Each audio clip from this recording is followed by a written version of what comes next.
ምናባዊ ቴክኖሎጂ ወይም ቨርቹዋል ቴክኖሎጂ የኮምፒውተር ስርዓትን በመጠቀም የተመሰለ ከባቢን የመፍጠር ቴክኒክ ነው። ከተለምዳዊ ተጠቃሚዎች በይነገጽ ወይም ዩዘር ኢንተርፌስ በተቃራኒ በምናብ ዓለም ተሳትፎ ውስጥ ያስገባል። ለተጠቃሚው ተሳትፏዊ ኑባሬ ስሜትን በምናብ ዓለም ውስጥ ይፈጥርለታል። አንድን የቪዲዮ ምስል በስክሪን ከማየት ተሻግረው ወደ ውስጥ የገቡ ያክል በማስመሰል ከ3D ወይም ባለ 3 አውታረ መጠን ዓለም ጋር መስተጋብር እንዲፈጥሩም ያደርጋል። ከማየትና መስማት ተሻግሮ መንካትና ማሽተትን ጨምሮ በአካለ ምናብ ያሳትፋል። በምናብ ትስስር ወይም መስተጋብር ለመፍጠር በአይንና የጆሮ የሚገጠም ማሳያ ወይም HMD ተግባራቱን ለማቀላጠፍ ከፊት ይሰለፋል። በጭንቅላት ላይ በሚጫኑ ማሳያዎች ወይም HMDS ወይም ሄድ ማውንትድ ዲስፕሌይስ ከመነጽር ጋር ተዋህደው በሄልሜት ወይም ኮፍያ ላይ የተገጠሙ ትንንሽ የማሳያ ፕሮጀክሽን ቴክኖሎጂዎች ናቸው። ከዚህም ባሻገር ጓንቶችና ልዩ ልዩ አልባሳት ቴክኖሎጂው ከሚጠቀምባቸው ቁሶች መካከል ሊታከሉበት ይችላሉ። የምናብ እውነታ በቪዲዮ ጨዋታዎች፣ በመዝናኛ፣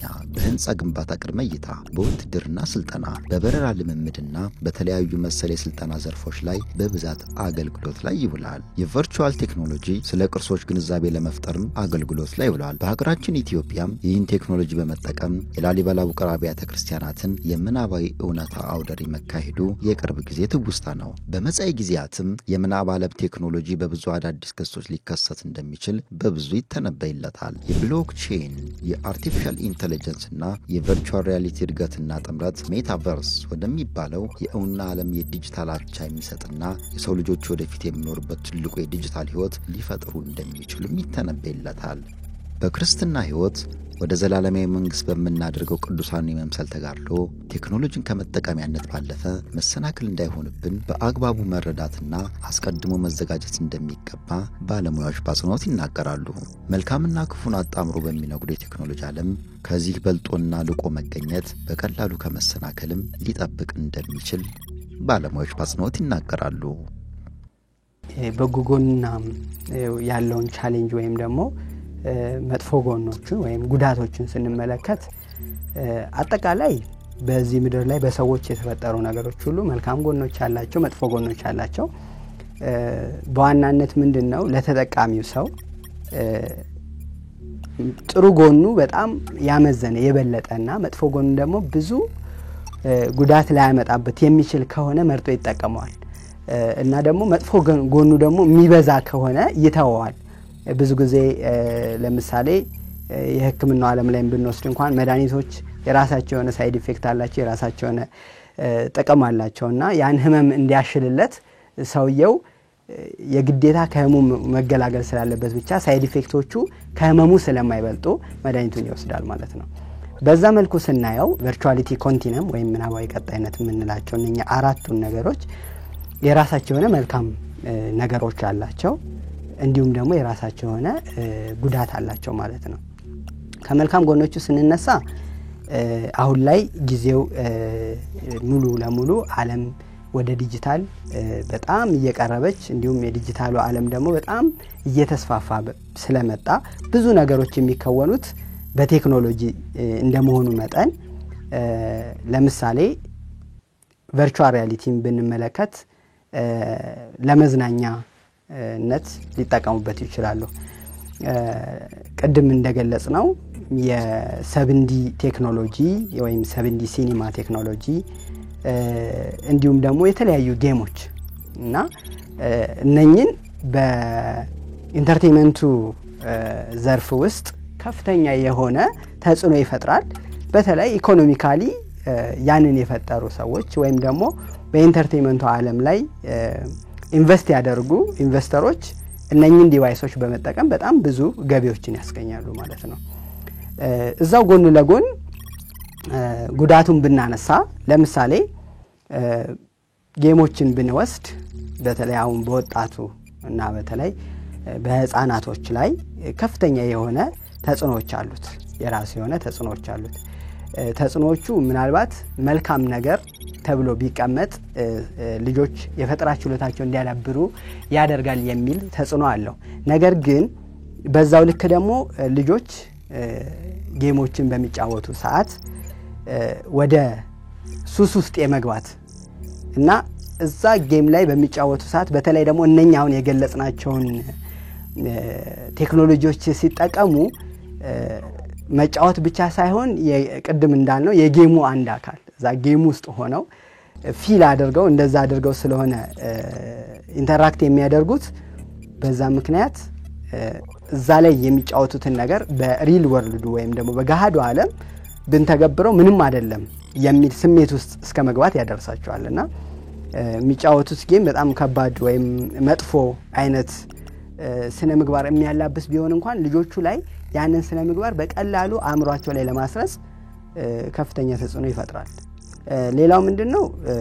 ለስልጠና አገልግሎት ያገለግላል ወይም ይጠቅማል ለስልጠና አገልግሎት ስንል ሰዎች በተለያየ ቦታ ሆነው በአንድ ሩም ውስጥ ወይም በአንድ ቢሮ ውስጥ እንዳሉ እስኪመስላቸው ድረስ ይሄንን ቴክኖሎጂ በመጠቀም ስልጠና ይካሄዳል ወይም ስብሰባ ያደርጋሉ ማለት ነው ላይክ ቨርቹዋል ሚቲንግ ያንን ምን ገልጻቸው ጭምር ማለት ነው ስለዚህ በዛ መንገድ እንገልጻለን ሁለተኛው ነገር ደግሞ ለስልጠና ስንል ስፔሲፊክ የሆኑ ዲፓርትመንቶች አሉ ወይም ደግሞ ራሳቸውን የቻሉ ዘርፎች አሉ ለምሳሌ ሚሊተሪውን ብንገልጽ ወይም ደግሞ የውትድርናው ዓለም ላይ እነኚህን ቴክኖሎጂ በመጠቀም ብዙ ሪሶርሶችን ሳያወጣ በጣም ብዙ የሆኑ ኢነርጂዎችን ሳያባክን ወይም አቅም ሳያባክን በአንድ ሩም ውስጥ ሆነው ከብዙ ሰዎች ጋር ወይም ከብዙ ወታደሮች ጋር ውጊያ እንደሚያካሂዱ ያህል ፕራክቲካሊ የሆነ በምናቡ ዓለም ፕራክቲካሊ የሆነ ስልጠናዎችን ያካሂዳሉ ሶ እዛ ውስጥ ሪሶርስ ይቀንስላቸዋል ብዙ የሆነ ወጪ አያደርጉም ብዙ የሆነ ኢነርጂ ብዙ ቦታ ስፔስ አይፈልግም ማለት ነው ልክ እንደዛ ሁሉ ወደ ጤናው ዘርፍ ብንመጣ ደግሞ ሰዎች ልምምድ ሲያደርጉ ወይም ዶክተሮች ወይም ደግሞ ነርሶች በትምህርት ላይ እያሉ ልምምድ ሲያደርጉ ከዚህ በፊት የሚያደርጉት ልምምዶች በሰው አምሳል በተሰሩ ቁስ አካሎች ወይም አሻንጉሊቶች ሊሆን ይችላል ያንን ልምምድ የሚያደርጉት አሁን ግን ስቲል በሰው አካል በተሰሩ ቁስ አካል ልምምድ ቢያደርጉም ሙሉ ለሙሉ የሰውን አካል በቁስ አካል ወይም በፋብሪካ ተሰርቶ ሊገለጽ አይችልም ላይክ ለምሳሌ ነርቭ ሲስተሙ ምናምን ነገሮች አይኖሩም ቤዚክ የሆነ ኦርጋኖቹን ብቻ ነው ልምምድ የሚያደርጉባቸውና እነኚህን ቴክኖሎጂዎች ያሉት ጥሩ ጎኑ በጤናው ዓለም ውስጥ ስንመጣ ጥሩ ጎኑ ምንድነው የሰውን ሙሉ ኦርጋን ሲስተም ወይም የሰውን ሙሉ አካል ያንን ቨርቹዋል ቴክኖሎጂ በመጠቀም ወይም ያን ቴክኖሎጂ በመጠቀም በስነ ስርዓት ስልጠና ያደርጋሉ ማለት ነው ስለዚህ እሱን በትክክል በሰውየው ላይ እንደተገበሩት ፊል እስኪያደርጉ ድረስ ለምሳሌ ኦፕሬሽን ማድረግ ሊሆን ይችላል ወይም ደግሞ አዲስ ያልሞከሩት የህክምና አይነት ሊሆን ይችላል ያንን ቀድመው በስራ ላይ ከመዋላቸው በፊት ቀድመው እዛ ቴክኖሎጂ ላይ ይሞክራሉ ወይም ትሬኒንግ ያደርጋሉ ማለት ነው ስለዚህ በዚህ መልኩ ጥቅም ይኖረዋል ሌላው ለአርኪቴክቶች ትልቅ ጥቅም አለው ይሄ ምንድነው ምንድነው አርኪቴክቶች ዲዛይን አድርገው የሰሩትን ህንጻ በትክክል መሬት ላይ አውርደው ከመሰራቱ በፊት የሰሩትን ዲዛይን ለደንበኞቻቸው ለማሳየት ወይም ደንበኞቻቸው በደንብ በስነ ስርዓት ዲዛይን መደረጉን ቦታውን በትክክል ያማከለና በቦታው ላይ በትክክል በታሰበበት ቦታ እንዲያርፍ የሚያደርግ ዲዛይን መሆኑን ለማረጋገጥ ደንበኞቻቸው ይሄንን ቴክኖሎጂ በመጠቀም የተሰራውን ዲዛይን በትክክል ቤቱ ወይም ህንጻው ተሰርቶ እንዳለቀ ፊል እስኪያደርጉ ድረስ በቤቱ ውስጥ በመንቀሳቀስ በምናብ በተሰራው በቴክኖሎጂ ወይም ዲጂታሉ ላይ በምናብ በተሰራው ህንጻ ንድፍ ላይ በመንቀሳቀስ የሚፈልጉትን ነገር አይተው ማስተካከያ እንኳን ቢፈልጉ ስቲል ከቱ ዳይሜንሽን ወይም ወረቀት ላይ ከተገለጸው ይልቅ ቴክኒካል ከሆነው ይልቅ በደንብ ፊል አድርገውት ይሄ እዚህ ቦታ እንዲ ቢሆንልኝ ብለው ይገልጻሉ። እንዲሁም ደግሞ በአቪዬሽን ውስጥ የአይሮፕላን በረራ ወይም የፓይለቶች ስልጠና በእንደዚህ በቨርቹዋል ሄድሴት በመጠቀም ቨርቹዋል ሪያሊቲን ኦር ኤክስቴንድድ በመጠቀም ስልጠናዎች ይካሄዳሉ። እሱም ልክ እንደዛው ቀድም እንደገለጽናቸው አንድ እጩ ፓይለት ወይም በረራ ለማከናወን እዛ የተዘጋጀለት ቨርቹዋል ምናብ ዓለም ውስጥ ገብቶ የተሰራ ፕሌን ውስጥ ገብቶ በረራ ሲያከናውን በትክክል የእውነት እየበረረ እንደሆነ የሚገልጽ ስተቶች ቢፈጥር እንኳን ምንም አይነት አደጋዎች ሳይኖሩ ትምርቱን የሚያሻሽል ክፍተቱን የሚሞላበት እና በትክክል በደንብ ሰልጥኖ በተግባር የሚፈተንበት ወደ ትክክለኛው ወይም እዚህ በጋዶ ዓለም ያለውን ፕሌን ከማብረሩ በፊት በዛኛው በምናቡ ዓለም የተፈጠረውን ፕሌን ላይ በደንብ ፕራክቲስ አድርጎ ወይም በደንብ ልምምድ አድርጎ ጉዳቶችን የሚቀንስበት መንገዶች አሉ። እንደዚሁም ልክ የመኪና የመንጃ ፍቃድ ስልጠናዎች ላይ እነኚህን በመጠቀም ትክክለኛውን በጋዶ ዓለም ያለው መኪና ከመንዳቱ በፊት አንድ እጩ ሹፌር ወይም ለመንጃ ፍቃድ ስልጠና የሚሰለጥን ግለሰብ እነኚህን ቨርቹዋል ሪያሊቲዎች በመጠቀም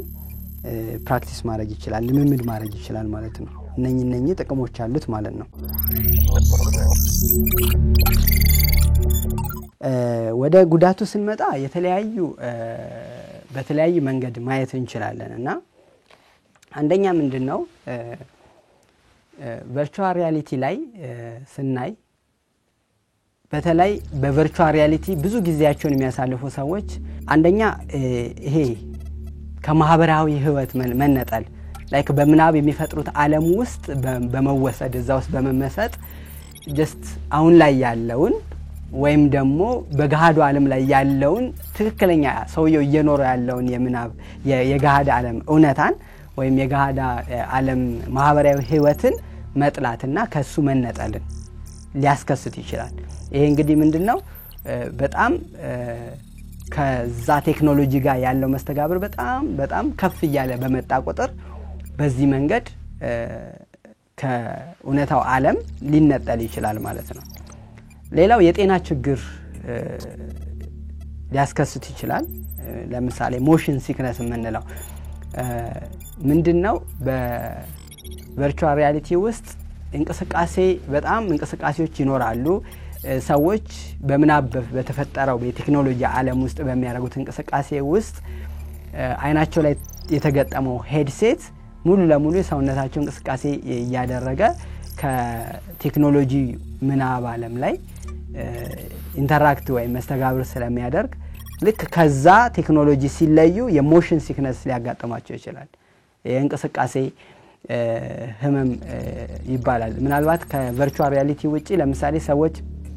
በመኪና ሲሄዱ የመኪና እንቅስቃሴ ላይ የሚያጋጥማቸው ህመም ስሜት እንደማን ነው ወይም በአይሮፕላን ሲሄዱ የሚያጋጥማቸው ህመም ስሜት ልክ እሱ ስሜት በእነኚህ በቨርቹዋል ቴክኖሎጂዎች ወይም በቨርቹዋል ሪያሊቲ ወይም ቨርቹዋሊቲ ኮንቲነም የምንላቸው ቴክኖሎጂ ውስጥ እንደዚህ አይነት ችግሮች ሊያጋጥሙ ይችላሉ። ምናልባት አንድ ሳልጠቅስ ያለፍኩት ጥቅም ላይ ልክ እንደዚሁ በጤናው ላይ የነኚህ የቨርቹዋል ቴክኖሎጂዎችን ወይም ቨርቹዋል ኮንቲነም ውጤቶችን ለፎቢያ ህክምና ወይም ለቴራፒ ህክምና ይጠቀሙበታል። ላይክ ምንድነው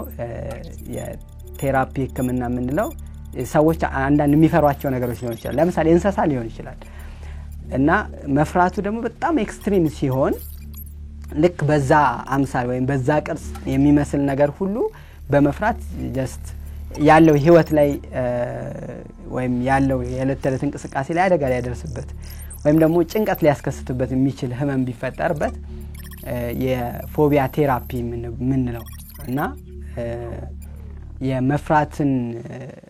በዚህ በቨርቹዋል ቴክኖሎጂ በመጠቀም ሪል ያንን በጋዱ ዓለም ያለውን ያንን የሚፈሩትን አካል በቨርቹዋሉ ወይም ደግሞ ቴክኖሎጂው ምናብ ዓለም ውስጥ ያመጡ ቀስ በቀስ ሰዎችን በዛ መንገድ ያከሟቸዋል ማለት ነው ቴራፒ ያደርጓቸዋል ማለት ነውና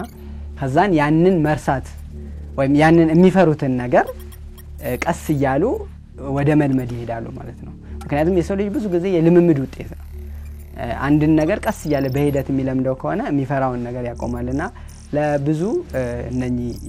የፎቢያ ቴራፒ ይጠቀሙታል ማለት ነው ሌላው ምንድነው እንግዲህ ይሄንን ቴክኖሎጂ ስንጠቀም አይናችን ላይ የምናረጋው ዲቫይስ አለ ጆሮአችን ላይ የሚደረግ ዲቫይሶች አሉ ስለዚህ እነኚህ ዲቫይሶች ደግሞ ሰውየውን ለምሳሌ የአይን መድከም ሊያስከስትበት ይችላል አጠቃላይ የሰውነት ድካሞችን ሊያስከስት ይችላልና ከጤና ችግር አንፃር እነኚህ ነገሮች ያስከስታል ማለት ነው እና ሌላ በተጨማሪ ምንድነው ከተጽዕኖ ወይም ከጉዳቱ ስንመለከት የደህንነት ስጋቶች አሉባቸው እነኚህ ቴክኖሎጂዎች ወይም የሴኩሪቲ ስጋት አለባቸው እና ብዙ ጊዜ እነኚህ ዲቫይሶች just ከሰውየው ከሚሞላቸው ፐርሰናል ኢንፎርሜሽን የተለያዩ ዳታዎች ይኖራሉ ያንን ቴክኖሎጂ በትክክል ለመተግበር ማለት ነውና እነኚህ የደህንነት ስጋቶች እንዳለባቸው ያመለክታል ሌላው ምንድነው ትንሽ ቴክኖሎጂ ወሰብሰብ ያለና በኢኮኖሚውም ስናየው ወይም ደግሞ በፋይናንሻል ስናየው ውድ ነው ሶ የሰዎችን ልዩነት ይፈጥራል ሰዎች ይሄን ዲቫይስ ጥሩ አፎርድ ማድረግ የሚችሉ ወይም ደግሞ መጠቀም የሚችሉ ሰዎች ተነጥለው በዚህኛው ዓለም ይሄዳሉ ሶ ያንን ማድረግ የማይችሉ ሰዎች ደግሞ ከዚህኛው ዓለም ይለያሉ ሶ በእነኚህ መካከል ያለው የሰዎች ልዩነት አሁን ቅድም ያነሳነው እውነታ ብለን ወይም እውነት ምንድነው ብለን የገለጽነው ነገር በእነኚህ ሰዎች መካከል ልዩነት ያመጣል ማለት ነው ሶ ያንን በተደጋጋሚ ጊዜ የሚጠቀመው ወይም ይሄንን ቴክኖሎጂ የሚጠቀመው ሰው እውነታ ማለት ለሱ just በቴክኖሎጂ ዓለም ወይም በምናቡ ዓለም ያለውን እውነታ አርጎ እንደ እውነታ ሊገልጽለት ይችላል ከብዙ ልምምድ ውጤት በኋላ ሶ የኛው ደግሞ የጋዱ ዓለም እንደ እውነታ አርጎ ይቆጥራልና በእነኚህ መካከል ትልቅ ጋፕ ሊፈጥር ይችላል እንግዲህ ያው ምንድነው እንደ አንድ ክርስቲያን ወይም እንደ ኦርቶዶክስ አማኝ እንደሆነ ሰው ብዙ ጊዜ ቴክኖሎጂ የሚያመጣቸውን አዳዲስ ነገሮች ሙሉ ለሙሉ አለማወቅ ወይም ደግሞ ዲናይ ማድረግ መተው አስፈላጊ አይደለም ምክንያቱም እኛ የዚህ ዓለም ወይም በዚህ በመንኖርበት ዓለም ጋር የግድ መስተጋብር ይኖረናል የሚመጡት ነገሮች ሁሉ ተጽዕኖዎች ይኖራቸዋል ስለዚህ እነኚህ ነገሮች በምን መንገድ እናውቃለን የሚለው ነው ዋናው ጥያቄ የሚሆነው ማለት ነው በምን መንገድ እንረዳዋለን ነው እንጂ አለመረዳትን ወይም ያንን ነገር ማወቅ አለመፈለግ በራሱ ትልቅ ጉዳት ይኖራል ማለት ነው ምክንያቱም እኛ ከምናውቀው እውነታ ወይም ደግሞ በእምነት አስተምሯችን በሃይማኖት አስተምሯችን ያለውን እውነታ ከዛ ጋር ሊቀላቀልብን ስለሚችል የግድ የቴክኖሎጂ ዓለም የሚያመጣቸውን አዳዲስ ነገሮች ቴክኖሎጂው ባመጣበት ልክ ብቻ ሳይሆን በእኛ አስተምሮ ልክ በመተንተን ወይም ደግሞ በመመዘን መረዳት ይጠበቅብናል ስለዚህ እነኚህ አራቱም ቴክኖሎጂዎች አሁን የቨርቹዋል ሪያሊቲ ኦግመንትድ ሪያሊቲ ሚክስድ እና ኤክስቴንድ ሪያሊቲ የምንላቸው አንድ ክርስቲያን በምን መልኩ መረዳት አለበት ሌሎችን ቴክኖሎጂዎች እንደሚጠቀመው ሁሉ የዕለት ተዕለት ተግባሩን እንደሚያከናውነው ለምሳሌ ስልክ ሊሆን ይችላል የሚጠቀመው ወይም ደግሞ ቤቱ ያለ ቴሌቪዥን ሊሆን ይችላል እነሱ እንደሚጠቀመው ሁሉ የቴክኖሎጂ ውጤት እንደሆነና ቴክኖሎጂ ያመጣው አዲስ ነገር እንደሆነ ማወቅ መቻል አለበት ያ ማለት ምንድነው ሐሳቡ ወይም ጽንሰ ሐሳቡ ከቤቱ አልወጣም አለ ቴሌቪዥን ለምሳሌ ቁጭ ብሎ የሚያየው ቴሌቪዥን ያ የዛኛው መነሻ ሐሳብ ሊሆን ይችላል ስለዚህ ልክ ይሄኛው ተሻሽሎ ሲመጣ አዲስ የተለየ ነገር ወይም ደግሞ አዲስ ኤግዚስት ያደረገ ነገር ነው ብሎ ማሰብ የለበትም። ሁሉም ነገሮች በሂደት እያደጉ የመጡ ናቸው። ነገር ግን ምንድነው በተለይ እንደ ኦርቶዶክስ ተዋህዶ አስተምሮ ውስጥ መንፈሳዊ መገለጥ የሚባል ነገር አለ። ስለዚህ ሰው እነኚህ ቨርቹዋል ሪያሊቲ የምንላቸው ወይም የቨርቹዋል ኮንቲነም ቴክኖሎጂ ከነኚህ ጋር የሚቀላቀልበት ከሆነ እጅግ በጣም ከባድ ነው። በአስተምሯችን የተገለጸ ወይም የተቀመጡ ነገሮች አሉ። አባቶቻችን ብዙ ነገሮችን ቀድመው መርምረው የወደፊቱን ተንብየው ያስቀመጡልን ነገሮች አሉ። እንዲሁም ደግሞ ጌታችን መድኃኒታችን ኢየሱስ ክርስቶስ በዚህ ምድር የወደፊቱን ሁሉ ብዙ ነገሮችን ለሐዋርያቱ በሚገልጽ ሰዓት ለኛ ተላልፈውልናል። ስለዚህ እነሱ ነገሮች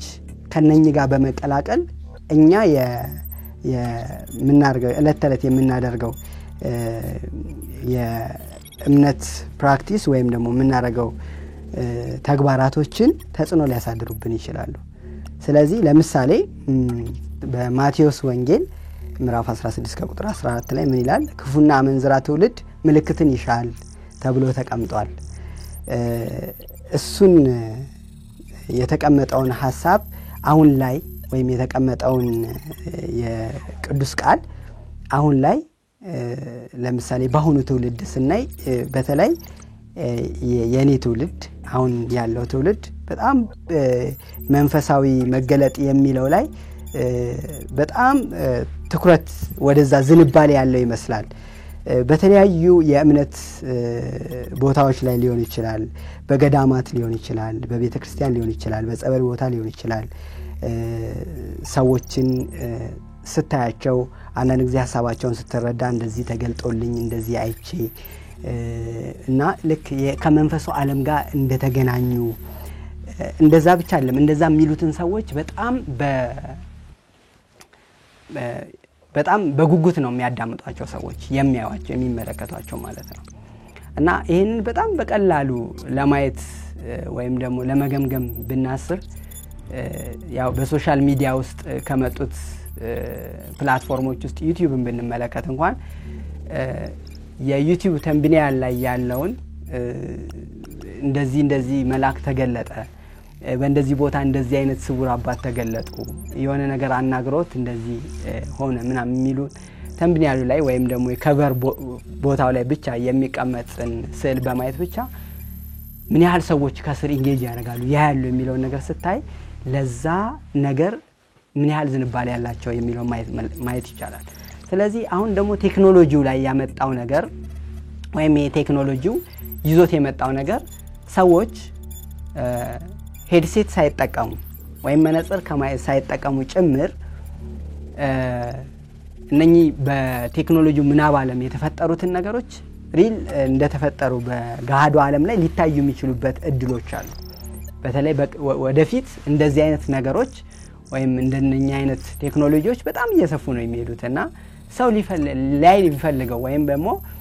በእምነቱ ከመንፈሳዊ ዓለም ጋር ተገናኘው ወይም ደግሞ መስተጋብር ፈጠርኩ ብሎ እንዲያስብ የሚያደርጉ ነገሮች ሊመጡ ይችላሉ። ስለዚህ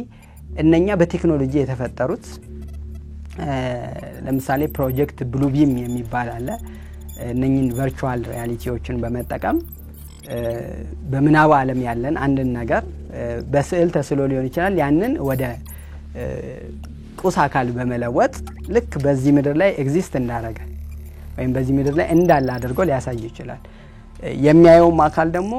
ምንም አይነት ቴክኖሎጂ አይጠቀምም። ከባዱ ነገር ደግሞ እዚህ ጋር ነው። ምክንያቱም ቴክኖሎጂው ከተጠቀመ ሪሊ በጋሃዱ ዓለም አለ ብሎ አያስብም። ቴክኖሎጂውን ሳይጠቀም በአይኑ ሲያይ ግን እሱ ከሚያምነው እምነት አንፃር ወይም ደግሞ እሱ በሃይማኖቱ ካሉ አስተምሮች አንፃር ውስጥ አንዱን ነገር አምጥቶ በእንደዚህ በቴክኖሎጂ ወይም በዛ ዲቫይስ ኤግዚስት እንዳደረገ ቢያሳየው ይሄ መንፈሳዊ መገለጥ ነው ብሎ የሚያስብ ከሆነ እጅግ በጣም ከባድ ነው። ስለዚህ መንፈሳዊ መገለጥ ማለት ምንድነው የሚለውን በደንብ ከአባቶች ማወቅ መቻል አለበት፣ መመርመር መቻል አለበት። የሚያዩት ነገር ሁሉ ከመንፈሳዊ መገለጥ ጋር የሚገናኝ ከሆነ የሚያገናኙት ከሆነ በዛን ጊዜ የሚመጡ ሐሰተኞች ክርስቶሶችና ሐሰተኞች ነቢያት ይነሳሉ ቢቻላቸው የተመረጡትን እንኳን እስኪያስቱ ድረስ ታላላቅ ምልክትን ወይም ድንቅን ያሳያሉ የሚለው የትንቢት ቃል ሊፈጸምበት ይችላል ማለት ነው አሁን በጣም በቀላሉ ማየት የምንችለው በማህበረሰባችን ውስጥ አንዳንድ ለምሳሌ ነቢያት ነን ብለው ኢየሱስ ክርስቶስን በስልክ አናገር ነው ብለው ሰውን ማሳመን ከቻሉ ለወጡ ስባት ምናልባት አሁን ይህን ቴክኖሎጂ በመጠቀም ኢየሱስ ክርስቶስን ሳናግር ላሳያችሁ ብለው ይህን ቴክኖሎጂ በመጠቀም በቨርቹዋል ወይም በቴክኖሎጂው ምናብ ዓለም ሰው በአእምሮ ኢየሱስ ክርስቶስ ምን ይመስላል የሚለውን ከተሳለለት ስዕል አድኖ ያየውን የተረዳውን የሚመስል ምስል ካጠገቡ በማድረግ ያንን ቢያሳይ የሰው ልጅ በዚህ ሊስት አይገባው ማለት ነው ምክንያቱም የተመረጡትን ቢቻላቸው የተመረጡትን እስኪያስቱ ያህል የተመረጡት ከተባለ ደግሞ ምናልባት በመንፈሳዊ ልምድ ዳዴ የሚል ሰው ደግሞ ለነኚህ ነገሮች በጣም ተጋላጭ ይሆናል ማለት ነው ስለዚህ በምን መልኩ መረዳት አለበት እንደማንኛውም ቴክኖሎጂ ናቸው ሊጠቀማቸው ይችላል የሚጠቀምበትም ደግሞ ራሱ የሆነ ገደብ ሊኖረው ይገባል አንድ ሰው ምግብ እንኳን ቢመገብ የሚመገበው ምግብ መጠን አበጅቶለት ለሰውነቱ በሚስማማው ልክ ለሰውነቱ በሚመጠነው ልክ ነው የሚመገበው ከዛ ካበዛው ከጥቅሙ ይልቅ ጉዳቱ አመዝኖ ህይወቱን እስከማጣት ሊያደርሰው ይችላል ልክ እንደዚህ ሁሉ ቴክኖሎጂ ያመጣልን መልካም ነገሮችን መጠቀም ባለብን ቦታ ላይ ልንጠቀማቸው እንችላለን ሙሉ ለሙሉ አንጠቀምም ብለን መተው ምናልባት በህይወታችን ውስጥ በዚህ ዓለም እስከኖርን ድረስ ማህበራዊ እስከሆንን ድረስ ብዙ ነገሮችን ምን ከውን እስከሆንን ድረስ ከነኚህ ቴክኖሎጂ ውጤቶች ልንርቅ ማንችልበት እድሎች ሊኖሩ ይችላሉ ቴክኖሎጂውን በቴክኖሎጂነት መጠቀም ስክፋት የለው ኃጢያት አይደለም መልካሙን ሰው መልካሙን ነገር ወደ መጥፎ እየቀየረ ነው እንጂ መልካሞቹ ነገሮች ሁሉ ከተጠቀመበት ጥበብ ሁሉ የእግዚአብሔር ነው ወደ መጥፎ መቀየር ግን እድል አለው ወይም ደግሞ እሱ እንዲጎዳ ማድረግ ይችላል ስለዚህ እንደ ቴክኖሎጂ በመልካም መንገድ ወይም ደግሞ በሚያስፈልገው ቦታ ሊጠቀም ይገባል ማለት ነው ነገር ግን ሲጠቀም የሱ ለቴክኖሎጂው ያለው አስተሳሰብ ወይም ለቴክኖሎጂው ያለው ምልከታ ገደብ ሊኖረው ይገባል እና እንዳገኘ ወይም እንደፈለገ ያንን ቴክኖሎጂ አገኘው ብሎ የሚጠቀም ከሆነ ሳይረዳው ለምሳሌ ለህፃናቶች ሊሆን ይችላል እነኚህ ዲቫይሶች በጣም ቅንጡ የሆኑ ቴክኖሎጂዎች ናቸው በማለት ክርስቲያን የሆኑ ቤተሰቦች ለልጆቻቸው ፊልም እንዲመለከቱበት ጌም እንዲጫወቱበት እነኚህ ቴክኖሎጂዎች ቢሰጡ ምናልባት ልጆቹ ከሚጠቀሙት ይልቅ ጉዳቱ ሊበልጥባቸው ይችላል ምክንያቱም ህፃናት የራሳቸው የሆነ የሚያስቡበት ልክ ገና ወጣኒ ላይ ስለሆኑ የሚያስቡበት ልክ ይኖራል ለዛም ነው የወላጅ ገዛ የወላጅ ድጋፍ ወላጆች ራሱ ከክርስቶስ ከእግዚአብሔር ተቀብለው እንዲያሳድጓቸው ልጆቹ መልካሙንና መጥፎውን ስለማይለዩ ያገኙ ሁሉ መልካም ስለሚመስላቸው ቴክኖሎጂው ከፍተኛ ተጽዕኖ ሊያሳድርባቸው ይችላል ቅድም እንዳልነው እነኚህ ህፃናቶች ላይ ወይም ወጣቱ ትውልድ ላይ የምትፈልገውን ነገር እንዲያስብ የምትፈልገውን ነገር በቀላሉ ማስረጽ ይቻላል አንብበህ ምንድነው በሳይንሱ ዓለም በአንድን ነገር ለሰው ለማስረዳት በሶስት ነገር እንገልጸዋለን ለምሳሌ አንድ ሰው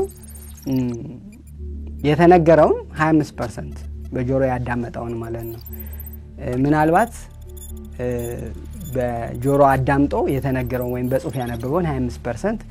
ያስታውሳል ይሄ ፐርማነንት የሆነ የአእምሮ ሜሞሪ ላይ ያስቀምጣል ያየውን ደግሞ 50% የማስታወስ ችሎታ ይኖረዋል ፐርማነንት ሜሞሪ ላይ የሚቀመጠው ማለት ነው እና ከሚነገረው ከጆሮ ይልቅ በአይን የሚያየው ነገር ለማስታወስ ቅርብ ነው ከዛን በሶስተኛ ደረጃ የተገበረውን ወይም ደግሞ የነገሩ የተግባሩ አንድ አካል ከሆነ እሱ 75% የማስታወስ ችሎታና በህይወት ውስጥ ተጽዕኖ የመፍጠር ነገር አለው የሚል የሳይንሳዊ ምርምር ተካሂዷል። በዛው ውስጥ አሁን ቨርቹዋል ሪያሊቲን ወይም ደግሞ ይሄ የቨርቹዋል ቴክኖሎጂውን ስንመለከት ሰዎች ከሚሰሙት ይልቅ ከሚያዩት ይልቅ ደግሞ በተግባር የድርጊቱ አንድ አካል ሆነው እንዲሰማቸው የሚያደርግ እስከሆነ ድረስ አንድን ሰው በቀላሉ የምትፈልገውን እኩይ ሐሳብም ሊሆን ይችላል እንዲተገብርልህ ወይም የሱ ሰብዕና እንዲያረጋው የሱ ጠባይ እንዲያረጋው ገስቶ በሰውነቱ የሱ ጠባይ እንዲያረጋው ከፈለክ ያንን ቴክኖሎጂ ብትጠቀም ያቀልልሃል ማለት ነው። ስለዚህ በዛ መንገድ እነኚህ ህፃናት ከሚያዩት ይልቅ በጌም ውስጥ ወይም በሚጫወቱ ጨዋታ ውስጥ አንድ አካል ሆነው መጫወታቸው በትክክል ፊል እንዲያረጉት መደረጉ ላይክ ሌላም ፊልሞችም ሊሆን ይችላሉ እና በፊልሞች ውስጥ ያሉ እኩይ ሐሳቦች በጌሞች ውስጥ ያሉ እኩይ የሆኑ ሐሳቦች ልጆቹ ገስተዋቸው በውስጣቸው የማንነታቸው ወይም ጠባያቸው እንዲያረጋቸው ያደርጋል ማለት ነው። ስለዚህ ወላጆች በጣም በእነኚህ ቴክኖሎጂዎች ላይ ጥንቃቄ ሊያደርጉ ይገባል እላለሁ።